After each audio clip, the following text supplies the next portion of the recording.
Soybean pulao करण्यासाठी मी साहित्य घेतलेले आहे. सुहाना मसाला घेतला आहे, 1 टोमॅटो चिरून घेतला आहे, 1 कांदा चिरून घेतला आहे, वाटाणे घेतले आहेत, मिरच्या घेतल्या तडक्यासाठी, खडा मसाला घेतला आहे, कोथिंबीर घेतलेली, ढोबळी मिरची चिरून घेतलेली आहे, लसूण घेतली पेस्ट, कढीपत्ता घेतलेला आहे आणि तांदूळ 1 वाटीभर घेतले आहे. सोयाबीन मी गरम पाण्यात भिजवून हे करून घेतले, पाणी काढून. मीठ घेतलेले आहे, लाल मिरची पावडर घेतली आहे, हळद घेतले, गाजर घेतलेले चिरून, सोयाबीन घेतलेले आहे, दही घेतले. सोयाबीनमध्ये मी 1 चमचा दही टाकलेले आहे, तसेच लाल मिरची पावडर, मीठ आणि हळद ती पण त्याच्यामध्ये टाकते. ते आपल्याला चांगलं मिक्स करून घ्यायचं आहे. फोडणीसाठी जिरे टाकते. जिरे तडतडत आले की हा खडा मसाला टाकते, कढीपत्ता, आलं लसूण पेस्ट, कांदा,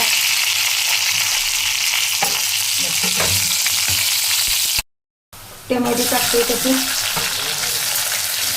टोमॅटो आपल्याला जास्त ह्याच्यामध्ये शिजवायचं आहे, थोडासा ह्याच्यामध्ये हलवायचं आहे.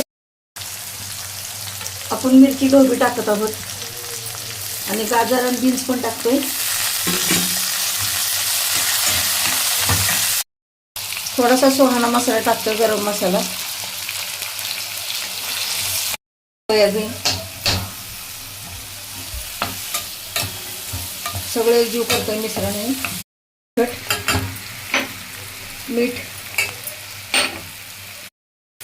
हे तांदूळ ह्याच्यामध्ये टाकतोय. तांदूळ ह्या मसाल्यामध्ये मिसळत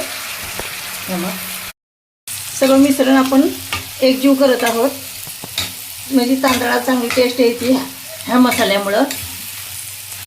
पाणी आपण ह्याच्यामध्ये टाकत आहोत.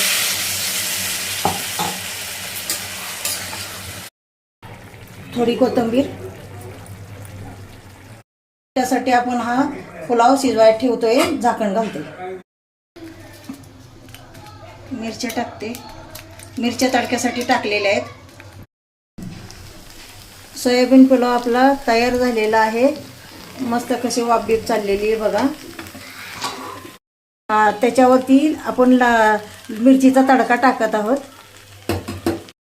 थोडीशी कोथिंबीर. सोयाबीन पुलाव तयार झालेला आहे. मी डिशमध्ये काढते सोयाबीन पुलाव.